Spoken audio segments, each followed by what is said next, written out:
she proved that mind and body are one. Candace's research showed that what we experience as reality is constantly filtered through and regulated by our emotions. And much of that data go unprocessed by the brain.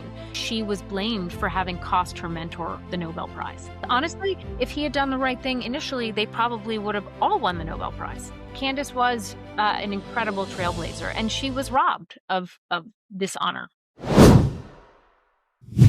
Hi, everybody, and welcome back to this amazing episode of the Seena Podcast.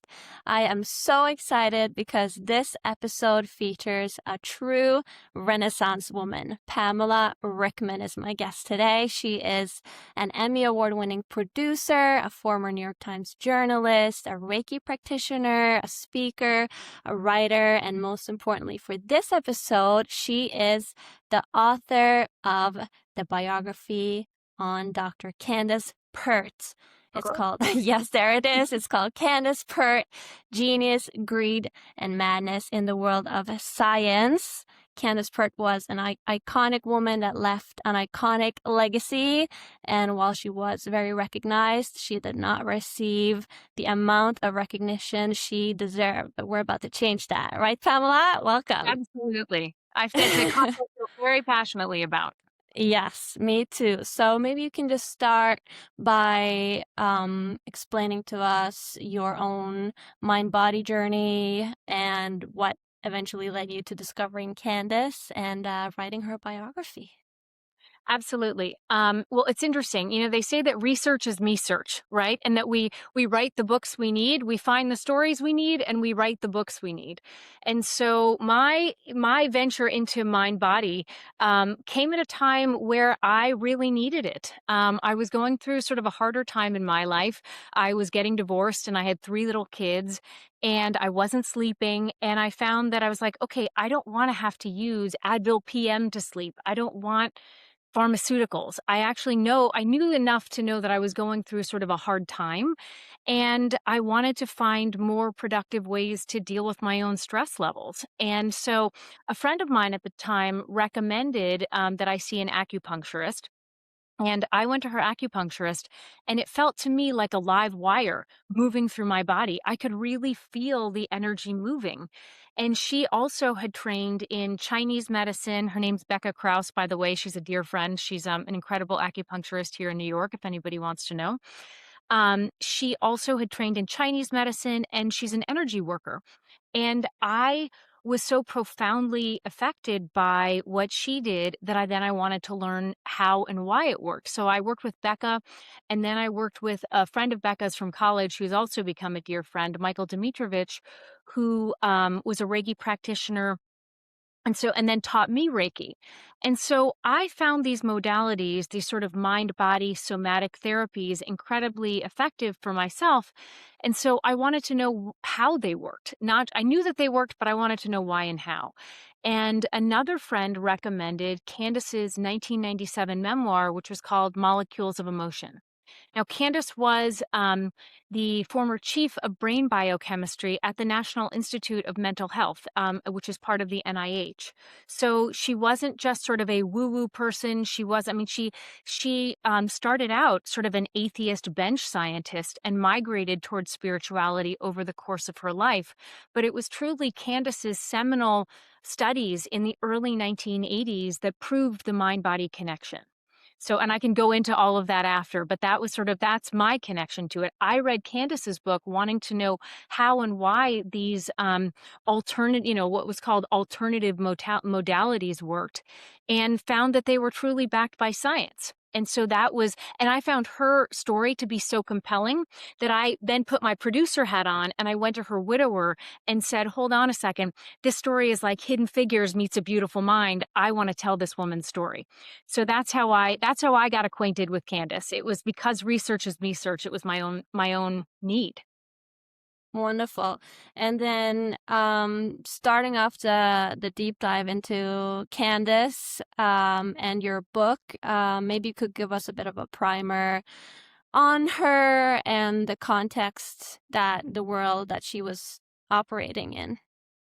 Well, you said, a Renaissance woman. That was truly Candace. I mean, she was a renowned neuroscientist and pharmacologist who I joke around that she's like this Forrest Gump figure. She played major roles in these sort of pivotal movements in American science, but also of politics and and money, frankly.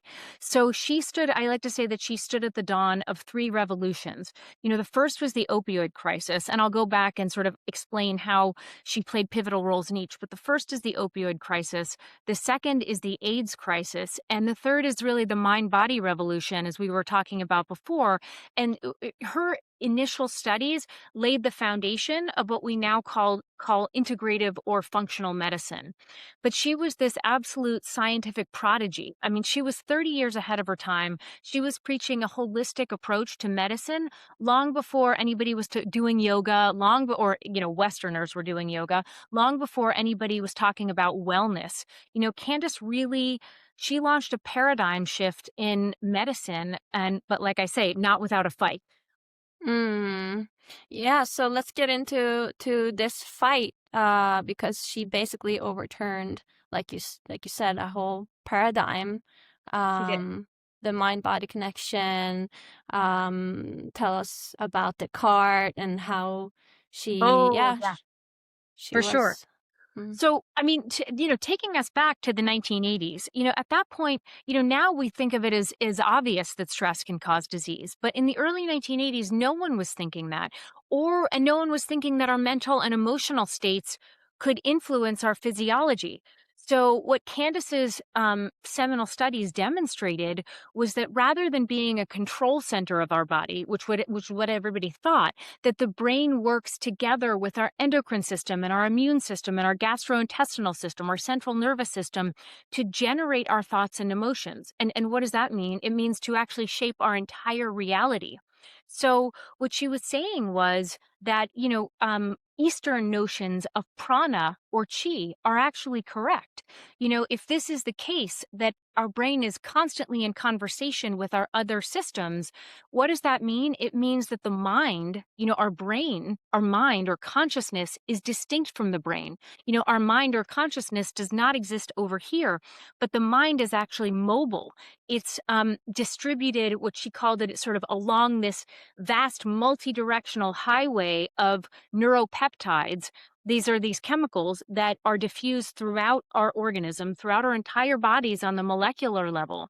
And what that means is that mind and body are one. So, however, this was, now we know that this is true. I mean, after 40 years, it's been proven to be true in many other studies. But at the time, Candace published more than 200 papers on neuropeptides and was for a long time the most cited scientist at the National Institute of Mental Health, but still no one wanted to believe her. She was being absolutely laughed out of rooms.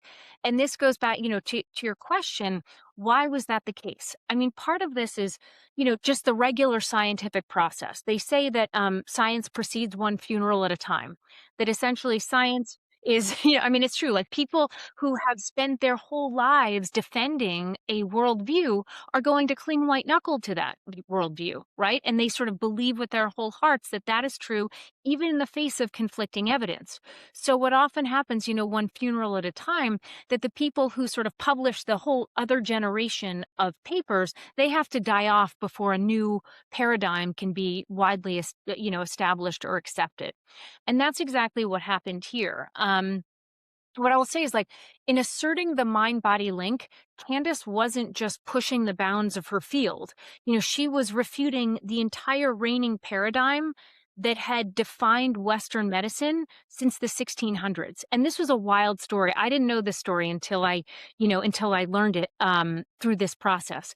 But what happened was, Descartes in the 1600s, Descartes, who was who's the father of modern philosophy and science, um, he wanted to autopsy bodies. So he went to the Pope and sort of they had this handshake agreement that essentially they agreed that if the brain, if the head held man's inherent sacredness, this was the way that we communed with the divine, then the body was essentially a meat sack. Then the body was that could be carved up, and it wasn't considered a desecration.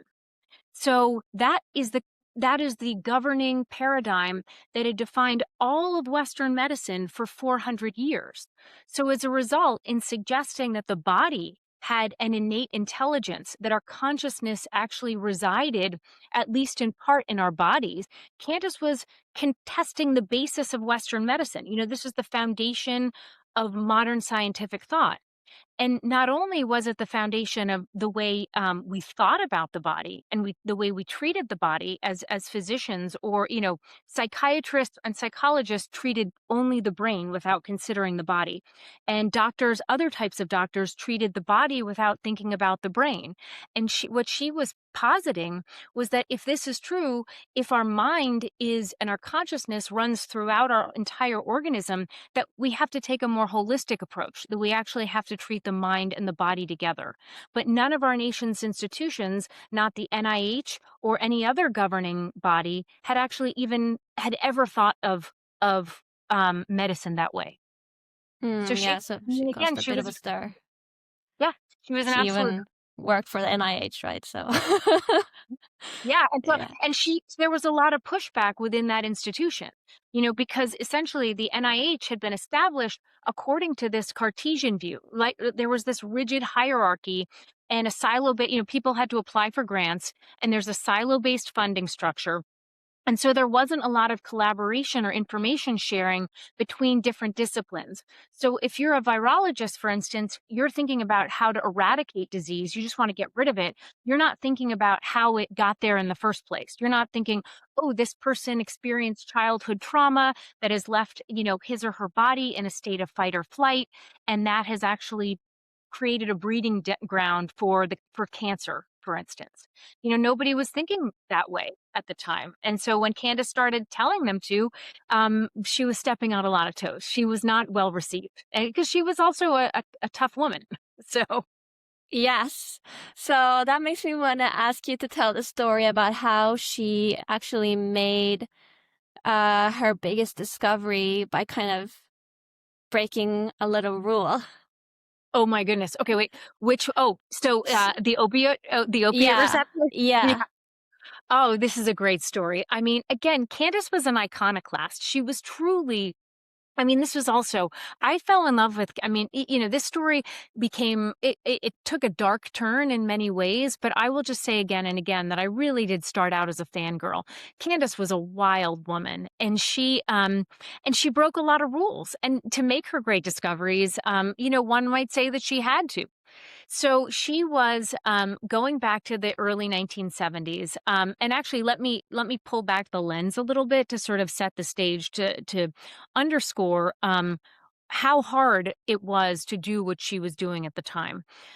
She was a 26-year-old grad student at Johns Hopkins University.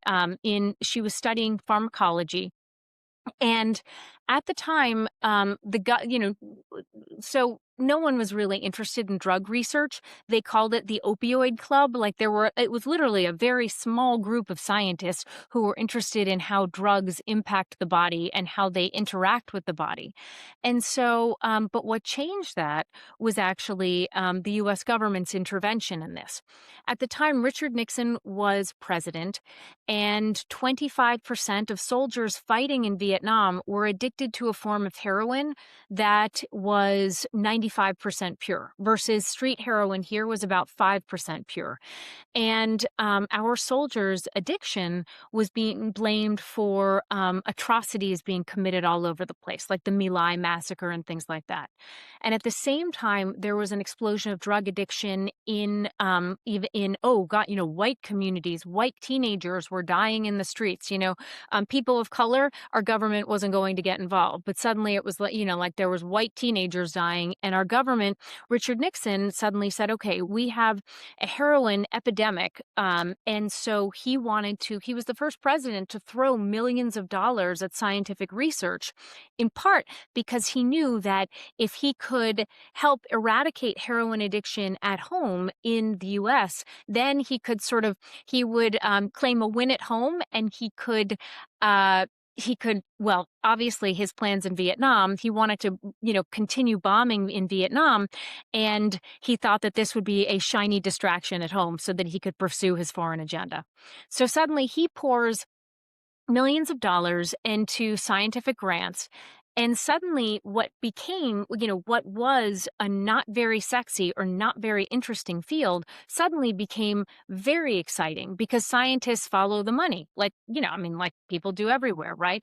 So it became like a land grab. So scientists, all over the country, and in fact, the world over, turned their lens at trying to solve this mystery. How did heroin, or opioids in general, interact with our bodies and our brains? How did they and then if we could figure out how they worked, then we could start trying to create something to alleviate addiction. So Candace Pert is 26 years old. She's a junior scientist. Her lab chief was a guy named Saul Snyder. He was not such a big deal at the time, but he was a rising star, right? He was sort of a golden boy. And he had studied under, a Nobel Prize winner, Julius Axelrod. I mean, he was part of a lineage that was actually quite prominent, but Saul had yet to make his mark. So Candace was this underling. She was known as being a little sloppy in the lab. And she was given sort of, an assay for her dissertation that was quite boring. And so she went to Saul when this happened, when the search for the opiate receptor began. And she proposed, like, I don't want to do this boring study. I want to do this. I want to do something that's going to change the world. So Saul agreed, and for about 6 months, Candace sort of did all these plotting experiments and really wasn't getting anywhere and wasn't getting anywhere. And Saul pulled the plug on that. He's like, okay, you know what? My job is that you get a dissertation. It's not that you become a star. But around that same time, so he pulled the plug, she was in mourning, and then she had a lightning bulb moment, because her husband, Agu Pert, he was also a scientist. And he was working with a chemical called naloxone in his lab, in his military lab. So Candace plotted when Saul was out of the office, when everybody was gone.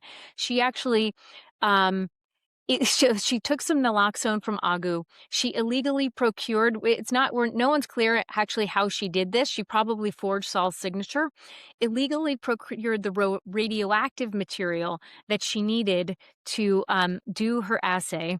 She waited till everyone else had left the lab late on a Friday night. And I mean, here was the hitch in her plan. She had a young son at the time, too, who was like 4 or 5, Evan. And she got a call from Agu that night when she was planning to do her secret experiment, saying that the babysitter had canceled. The babysitter was sick. So Candace had to race from the lab, pick up her son, Evan, at daycare, drive him back, sneak him. Yeah, of course, you're not allowed to have children in a lab with radioactive materials. I mean, again, so this was like quite an endeavor. So she picks up her son, somehow sneaks him past the guard, and stays late on a Friday night doing this experiment that Saul's language, what he used to call, he's like, just take a flyer on it. Don't spend 100 hours doing this, do an experiment that's sort of a quick and dirty thing and see if it gives you the direction, like if it's directionally correct. Well, that's what she did. At the time, nobody had computers, so she had to wait to see if her experiment would work. So she sneaks in Friday night, she does it, she leaves and has to wait till Monday morning.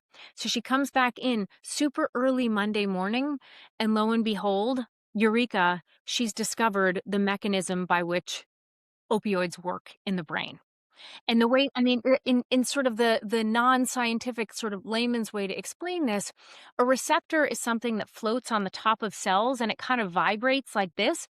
And chemicals in our body will come, and to produce a chemical reaction, they will fit into that receptor. They used to say it's like a key in a lock, but now we say they kind of do a little dance that like tickle, the chemicals will like tickle the receptor, and that elicits some sort of biochemical reaction. like, getting high, for instance.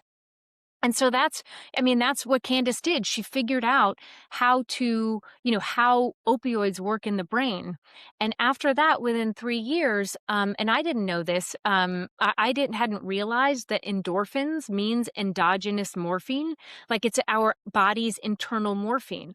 Because then basically, once they figured out, oh, okay, this is how our bodies work with external substances, right? Exogenous substances. Well, our bodies didn't evolve to have these receptors for external drugs. There must be some chemical inside our body that our body makes naturally that fits in that receptor. So 3 years later, at the University of Aberdeen in Scotland, a scientific team discovered endorphins, our body's internal morphine. And then from there, what happened, just sort of the launch of the opioid crisis, what happened was that scientists and pharmaceutical companies tried to make a mimetic that would, a non-addictive painkiller that would fit into those receptors, but they were unable to do that. They were unable to find something that wasn't addictive, that would also permeate the blood-brain barrier. And so when they couldn't do that, they actually just set about making more potent analgesics and getting people hooked. So Candace, what I say is that Candace was like the Pandora who opened the box, and she evolved to be the Cassandra warning the world about the dangers, what pharmaceutical companies were doing with her incredible discovery. So, it is a tragic story. Yeah. And what about the Lasker Award and that whole thing with Sal Yeah. Snyder and all of that? Yeah. Well, this is also, this was part of when I read Candace's memoir. This was the part that really got me because, my first book was called Stiletto Network: Inside the Women's Power Circles That Are Changing the Face of Business. I sort of thought that Candace was this hidden figure, in part because of what happened to her with the Lasker Award. So Saul Snyder got a ton of and this is in part to give him credit. He was a brilliant scientist as well, and he did support her research, and he did do a lot to help her research. So it's not like Candace, the entire process was Candace going rogue without her boss's help. That wasn't true. However, if for the viewers who don't know what the Lasker Award is, the Lasker is America's highest scientific prize, and many Lasker Award winners then go on to win the Nobel Prize or are considered for the Nobel Prize. So it's incredibly prestigious. So Candace discovered the opiate receptor in 1972. Then, of course, they had to publish the papers, and then those papers have to be validated by the scientific community. And that is a sort of a longer process by which other scientists and other labs replicate the experiments and confirm that your findings are true. So this all takes sort of years to happen. The discovery of of endorphins happened 3 years later. And by the way, Candace and Saul's lab were trying to find endorphins as well. These Aberdeen guys bested them in that. So Candace was working with Saul, but then she left. She went to work at the National Institute of Mental Health, and so did Agu. So while she was working at the National Institute of Mental Health, she continued to, before she left actually Johns Hopkins, she said that Saul pulled her aside and asked her to stop all research related to opiate receptors, to receptors at all. So, actually, let me take a step back for a second. Not only so Candace, to find the opiate receptor, she pioneered a technique that is still used today to actually judge the efficacy of drugs. It's something that it was a combination of things that she had learned in another lab with some of her own ideas. But Saul actually disseminated that technique to all the technicians in his lab. And so what happened was all of these using Candace's technique, all of these other scientists were then able to find receptors for all different, for the nicotine receptor, for marijuana, for THC, THC, the way that all of these other drugs work in the brain, Saul's lab was able to figure that out all because of Candace's pioneering technique. So as a result, Saul started to get a ton of attention. And he was viewed as, a wonderkind. He was really, because he was the leader in this lab where all of this pioneering research was taking place. Now, the fact that his young protege, Candace, was sort of the one who was doing it, I mean, it's like anything. A CEO who's the leader of a company, the CEO is going to get credit for great performance. It's even if it's driven by, the leader of one division. So that was sort of the analogy. But what happened next with the Lasker Award, here's when things got a little dirty. So Candace was then working, it's 1979, and she is working at the National Institute of Mental Health. She has not listened to Saul. She has continued doing pioneering research there. She's running a lab. They're getting a lot of attention as well. And Candace gets a notice from John Hughes, one of the members of the Aberdeen team, came and visited her at her home and told her that Saul and the two scientists who had discovered endorphins at the University of Aberdeen had all been nominated for the Lasker Award. And at first she didn't believe them because she said, well, obviously, because she saw Saul as sort of a father figure. He was a mentor to her. He would never leave her out. And so she was kind of in denial. I mean, they had a really, an intense sort of, not romantic, but they had a very intense relationship, an intense working relationship, one of sort of admiration. And I mean, she was like his pet and he was her god, for a long time. And this shattered all that because what she found out is that according to another member of the Saul sort of tried to blame it on the fact that, it was the Lasker committee and, it just happened. They happened to have nominated three men and he was in charge of the lab. It wasn't really his fault. But in fact, another member of their lab, Agu told me that another member of their lab who Candace talks about in the book, a guy named Mike Kuhar, went to Candace and Agu and told them that they had seen Saul wrote his own recommendation, and then handed it to his senior person to sort of sign off on.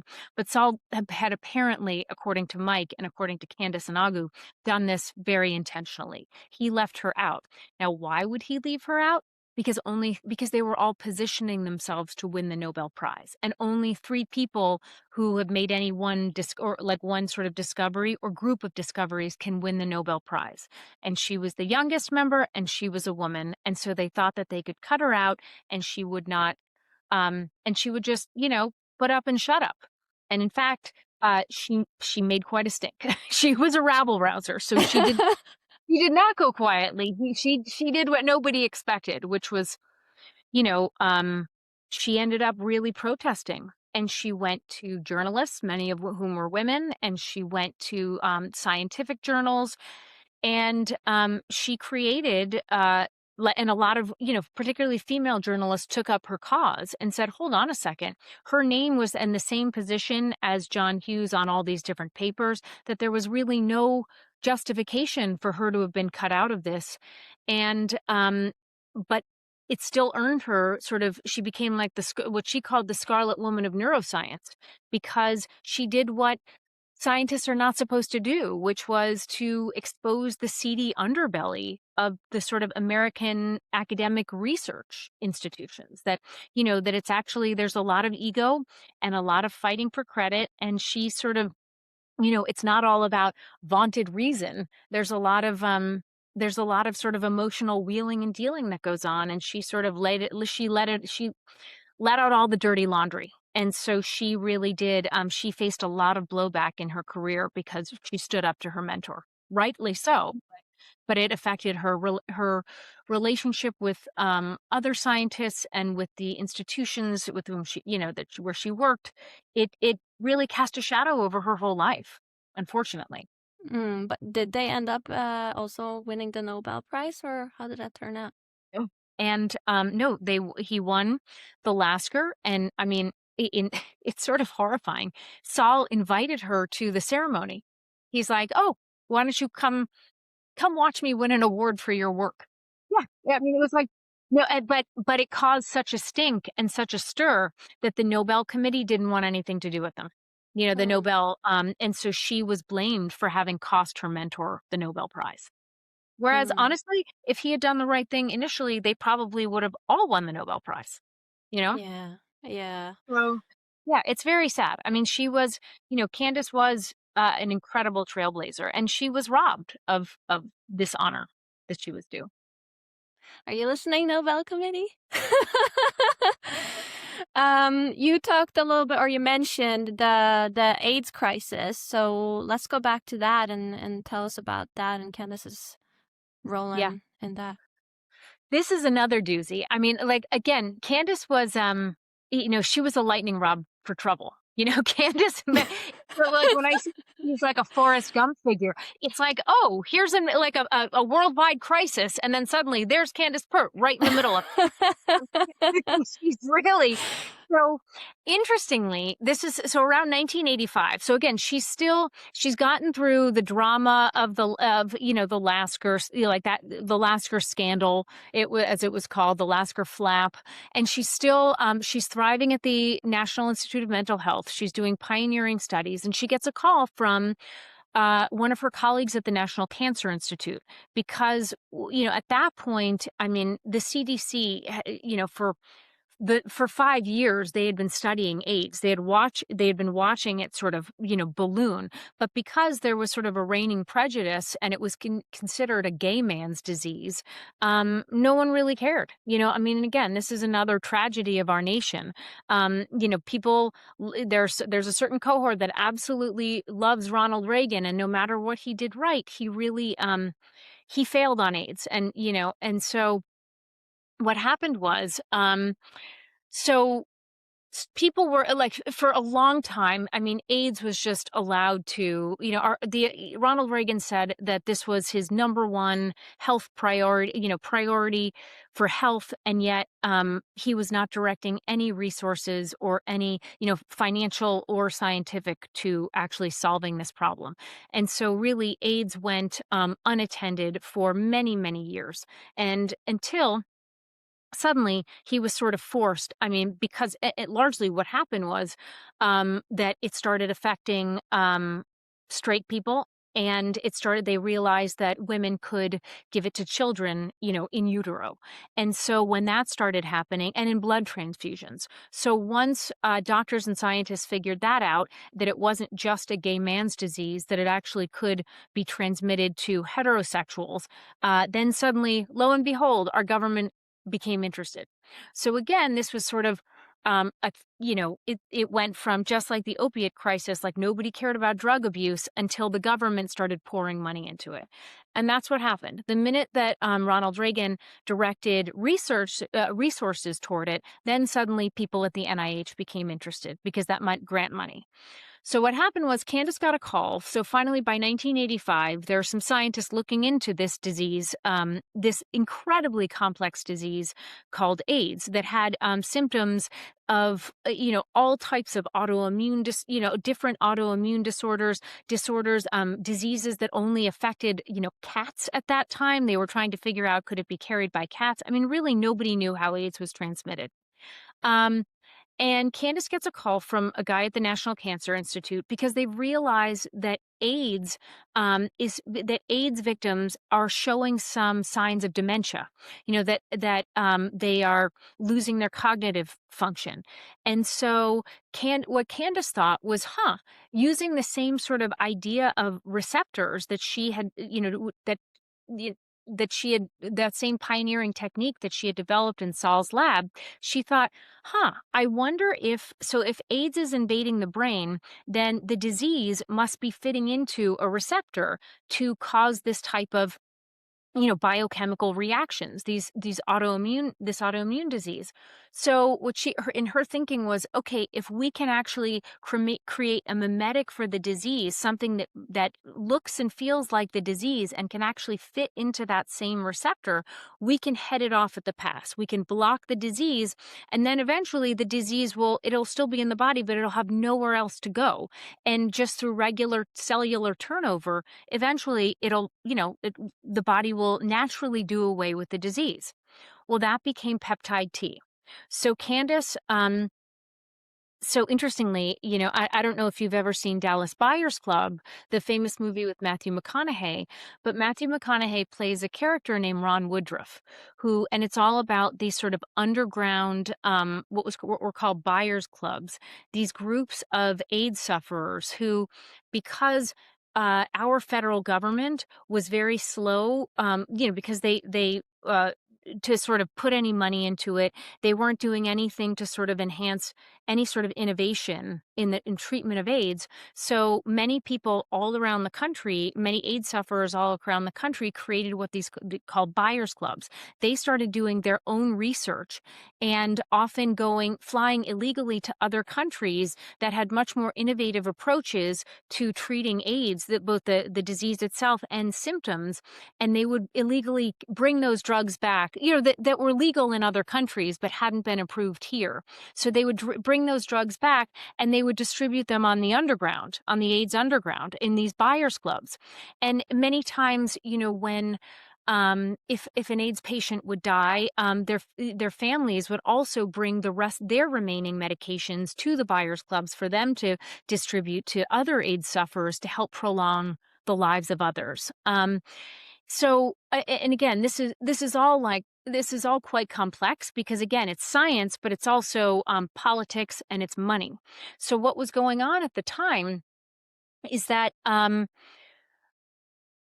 only obviously we were seeing just this incredible apathy. And then when the government started to get interested, Tony Fauci, who was a colleague of Candace's, they had won awards together for federal servants, under the age of 40. Tony Fauci was the youngest administrator to run an institute at the National Institute of Health. He ran the National Institute of Allergies and Infectious Diseases, and he was appointed to that position at age 43, younger than anybody else. So he was not the highest flying guy. There were a lot of, there were a lot of bigwigs surrounding and pressuring him. But he was tasked, once they figured out that AIDS was an infectious disease and not sort of a cancer, a cancer adjacent disease, he was put in charge of running the 19-member committee that would decide which drugs moved forward for clinical trials. Now, again, Tony's facing a ton of pressure, a lot of pressure from, within the NIH, a lot of pressure from AIDS activists who are sort of rattling the cage saying, hold on a second, people are dying in the streets and our government's not doing anything to help them. So, activists sometimes, when I say rattling the cage, like they were coming and filling lobbies of pharmaceutical companies with contaminated blood. They were angry, and in some cases they were violent. And so Tony's trying to manage all these big players. And at the same time, we didn't have the biotech laws that we have now. So that committee was inherently corrupt because there were various members on that committee that had financial interests in competing drugs. So it wasn't just about, could we help people, or the Hippocratic Oath. It was actually about, winning, again, somebody trying to win the Nobel Prize and make as much money as they could. And so what happened was that 19-member committee spurned Candace and they spurned her discovery because it was a zero-sum game. If they won, she lost. So what Candace did was, again, because she's a trailblazer and a rabble rouser, and she doesn't take kindly to anybody saying no to her, she, as a federal government employee, she kind of went Breaking Bad. Like she started cooking up her drugs in like late night. She ordered all of the material because again, she had done enough studies to show that, like I said, peptide T would in fact inhabit the same receptor and block the disease from getting in. But it's not, you can't just do one study and have your drug approved by the FDA. You have to have multiple clinical trials. But Candace was being stymied. They weren't, they were saying, lots of people were saying, oh, this didn't work. We tried to replicate your experiment. Turns out they were doing it in all different ways. And people didn't want her to win because they wanted their own drugs to win the race so that they could make money. So Candace, in the face of this, resistance, she started collaborating with AIDS activists from ACT UP, from the Provincetown Positives, all over the country, and working with buyers clubs, particularly, in DC, in New York, in Boston. Her sister Wynn was helping her at the time. And so Candace couldn't be the mule who would take the drugs to them, but Wynn was. Like, Wynn was on the forefront. Her sister was actually, her sister had been an art restorer, and her sister, so she was in the art world. She knew she had a lot of gay friends who were dying, and they wanted to help. So they became sort of the linchpin in the dissemination of peptide T across the country. And so what's interesting, to go back to the Dallas Buyers Club script, that script is wrong, because in fact, before the Matthew McConaughey character, Ron Woodruff, started getting the drug from a cheaper source in Mexico, he was actually getting it directly from the source, Candace's lab at the National Institute of Mental Health. Iconic. Yeah. Wow. I mean, but look, she got caught and they got kicked out of the NIH. She and her husband got kicked out of the NIH as a result. I mean, what she was doing was, you could say it was, and again, I always want to give Candace the benefit of the doubt and say, she had the best of intentions. But the reality is, like, she also had a very healthy ego and she wanted to win. She didn't want these guys to beat her. And so she came out swinging, but she got punished as a result. Mm. Let's go back a little bit and talk more about the mind-body connection, and also Candace's spiritual journey and how she contributed to that conversation in terms of spirituality. Well, so it's interesting. So, Candace's research, like I was saying, that she proved that mind and body are one. And Candace's research showed that what we experience as reality is constantly filtered through and regulated by our emotions, and much of that data go unprocessed by the brain. The brain's job is to keep the rest of the organism alive. It's not to necessarily keep us healthy, it's to keep us alive. And so, you take, you're walking down the street and your brain is sort of, filtering out all the things that we don't need to stay alive. A multitude of sensory information, that's bombarding our bodies every day. And the brain absorbs only what we need for survival. So what that means is that many emotions and traumas they're sidestepped by the brain, and they never even rise to the level of consciousness. So instead, they're stored but they don't leave us either. They're stored at the body's cellular level, sometimes deep within the roots of our neuropeptide receptors. I mean, which, again, all of Candace's scientific research proved this. So as a result, what's really interesting is, like, we think that we're making conscious decisions, that all of our actions make sense. But in fact, most of our actions are motivated by subconscious emotions. They're not a logically plotted roadmap by the brain, And so what's interesting is that our brain is almost like the last to catch up. In many instances, we talk about our gut feeling.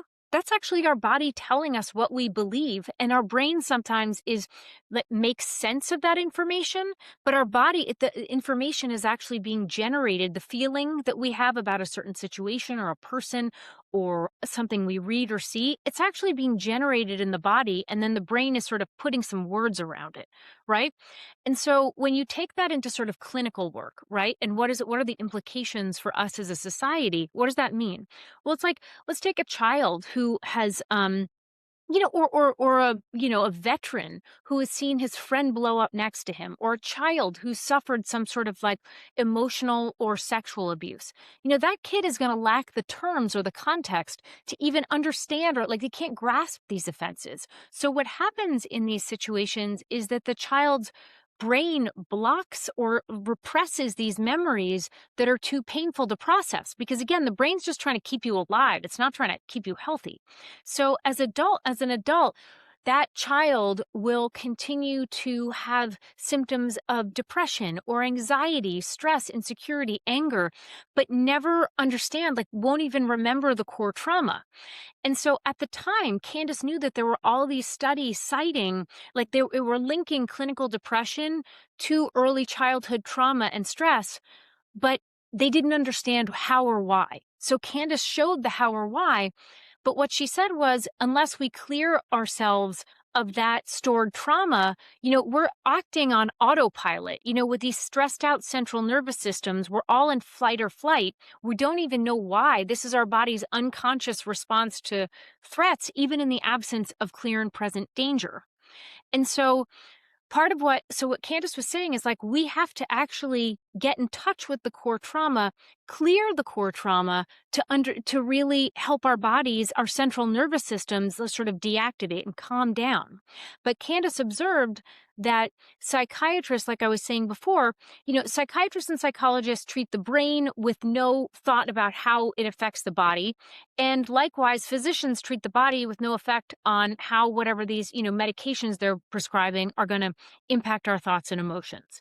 And Candace wanted to treat the body and the brain as an integrated whole.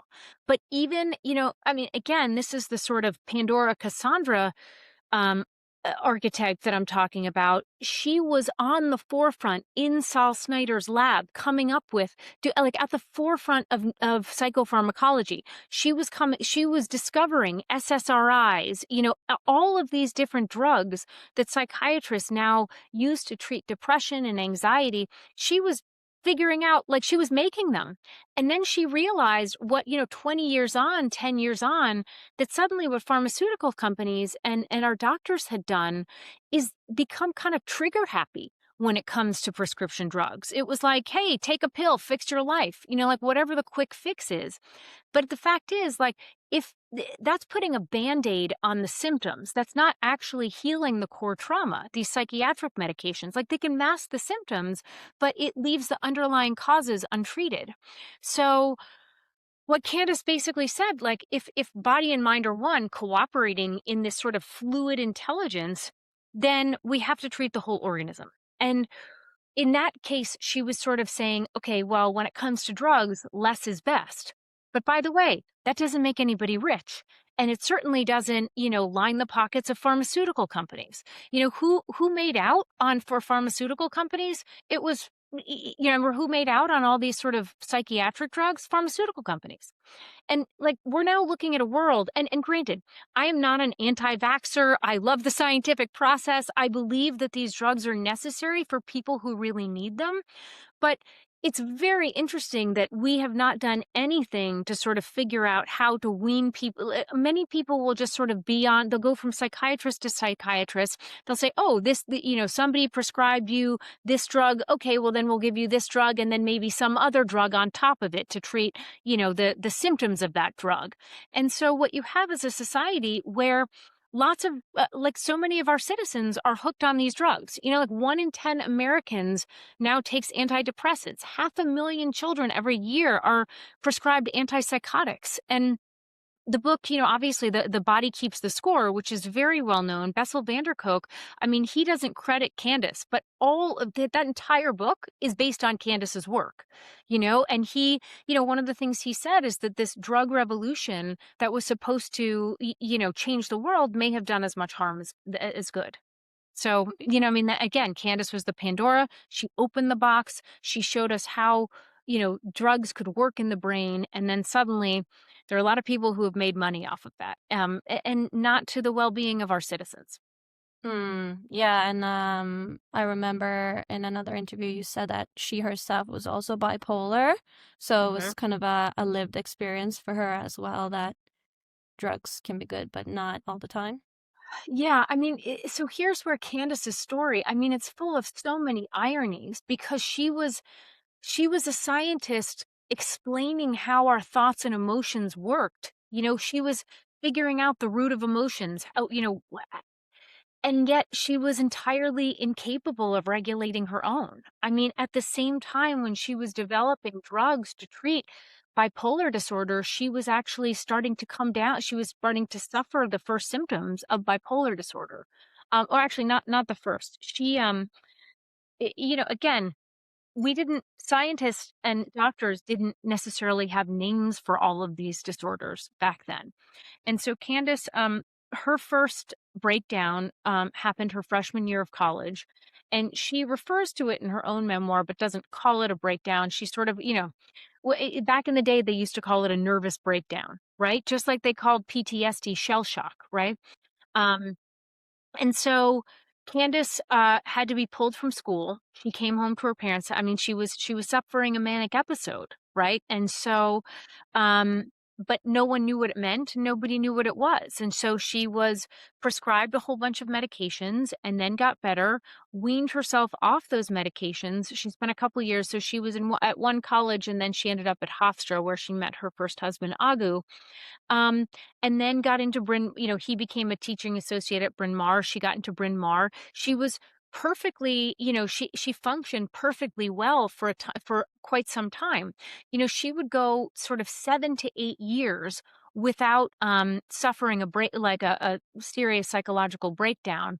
And during that time, she was remarkably prolific. So, yes, she would be I mean, I spoke to many psychiatrists with whom she worked in her lab, and many of them said they're like, because they didn't see her during her breakdown phases, but they saw her during her sort of, she would be like in this manic fugue state, and she felt like she was having downloads from the divine. I mean, her experience of discovery actually echoed the experience of so many scientists. And she felt like she was having divine intervention, that she was channeling cures and solutions to problems, and she didn't want drugs to dull that experience. She felt like this was the heart of her genius.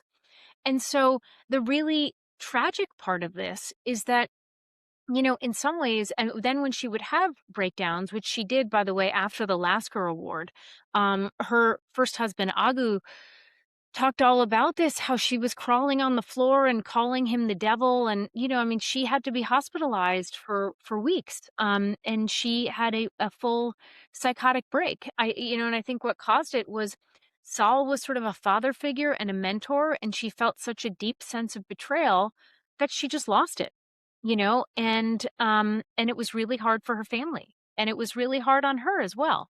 But that said, once she stabilized again, and she didn't want to be on medication that dulled her senses, so she would immediately go off the medication. And again, she would be fine for a period of 7, 8 years, and then she would, crash again.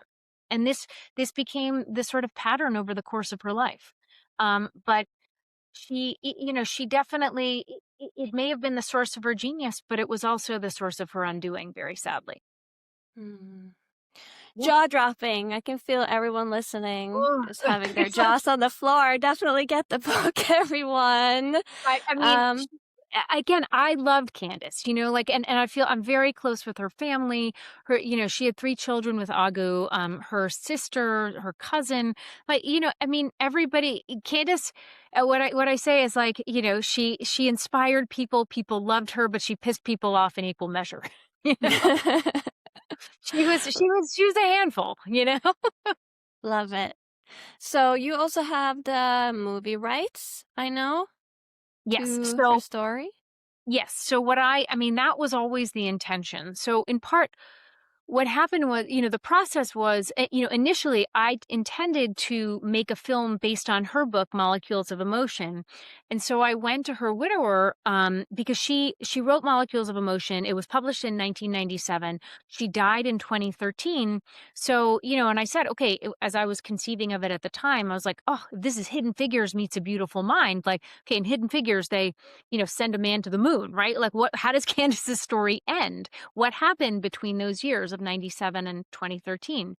And so, before I became I started working on books and then scripts and producing things. I used to be a reporter for the New York Times, so, and a writer. And so, what I said was, okay, we negotiated production contracts. I got the rights to her book, but then I said, okay, hold on, I'm going to put on my reporter hat, and I want to do interviews. So her widower, Michael Ruff, and I signed a second agreement called a life story and consulting agreement, whereby he agreed to open his Rolodex, give me archival material. So I got to interview all of their colleagues. I saw, I mean, all of these, some of their investors, all of these people. And my initial intention was really to sort of figure out, okay, what are the last 30 pages of a film script. How does her story end?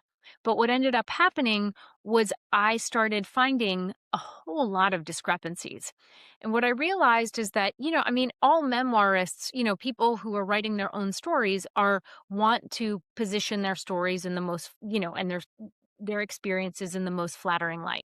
And what I found was that in many, many, many instances, Candace was not telling the truth. I was like, oh boy.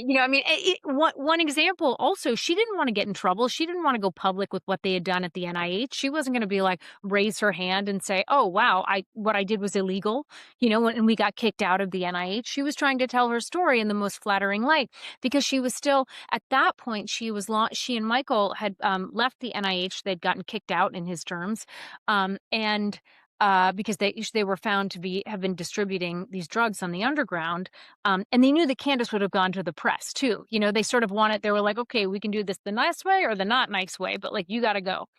So they allowed her to keep her pension, and like they didn't disgrace her as long as she also kept her mouth, sufficiently quiet.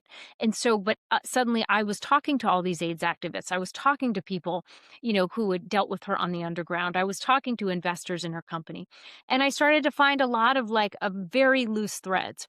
And so then it became clear that I needed to write my own book because I was like, hold on a second. I can't make a film of her life that's based on some false narrative. I actually need to set the record straight. And so that's sort of what I went about doing in my book. And so, I have the rights to that.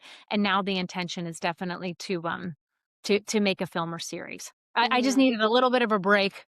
I'm like, okay, I'm like, this is 8 years of my life. So Yeah. I'm And working it's on a another lot. film. It's a There's lot. so many things to her story and her contributions too. So yeah. Yeah. Um, any last words that you feel Candace maybe would have wanted you to say in terms of the time we're in right now in the world and how people can be advocates for their own health or Yeah. yeah. It's an interesting time that we're in right now because again, obviously so polarized, right? And without getting overly political, it, part of what led to this, this sort of absolute distrust of our healthcare system, and this polarized environment with, that's only sort of been exacerbated since COVID. Again, I'm not an anti-vaxxer. It's frightening to me that like measles are back around this country, right? There are a lot of really wonderful things about our scientific establishment, but what's really not wonderful is, what I will say all the time is the true villain of this story is greed. And Candace's personal story is this incredible portal with which to view the last 40 years of medical research and how our academic medical research institutions started in the 1980s working hand in glove with pharmaceutical companies who now outsource a lot of the experiments to these contract research organizations who then only provide a subset of data to the back to the medical research organizations, and they write papers on a subset of data that positively reflects these drugs. I mean, it is so corrupt and so absolutely heartbreaking what's happened in our medical system and in our academic research, in the scientific world. And so, without, spending too much time on sort of how did we get here, it's like, that's how we got here. And so what we need to do is we really need to figure out a way. I mean, our government, and this is not my area of expertise, but we are way too tied to profits. And, we're putting profits over public health. And this has been the case for decades. And that's how the the opioid crisis happened. And that's, why so many people died of AIDS. And, and it's also why we should be spending more time not getting people hooked on drugs, but actually exploring all of those alternative and more natural treatments that Candace espoused 40 years ago. Yoga, meditation, EMDR, biofeedback, all of these quote unquote alternative methods, they really work. The science is there. They just don't make pharmaceutical companies money. And so Yeah. that's why, that's what, and they're not taught in medical schools as a result. So what I would say is like, it's Candace's clarion call. I mean, hugs, not drugs. You know, Yeah. Yeah. in a lot of ways, Yeah. Like we particularly when said, it we have comes the receptors yeah. I mean, because our bodies are designed to heal themselves. Our bodies are designed for bliss. Thank God that we have science and thank God we have vaccines, but so much of what the pills that people are taking these days are unnecessary. wow. Oh, what a woman. What a book. Everybody run and buy it. Where can people find out more about you and all your stuff? Do you have a I have a website? website, PamelaRyckman.com. And I run a company called Incarnate Media that produces film, television, and live events. So yeah, and again, like Candace changed my life. I love this work. I'm a huge fan of hers, even if she went to the dark side. Thank you, Pamela, for joining us Thank today. you very much. Thank you. It's such a pleasure. Thank you. I hope you enjoyed this episode of the Seena Podcast as much as I did. If that was the case, be sure to like and subscribe, maybe even leave a review if you're listening on Spotify. If you want to find out more about me, you can go to my website, Seena.com, that's SEENA.com, or follow me on social media where I'm at Seena Music.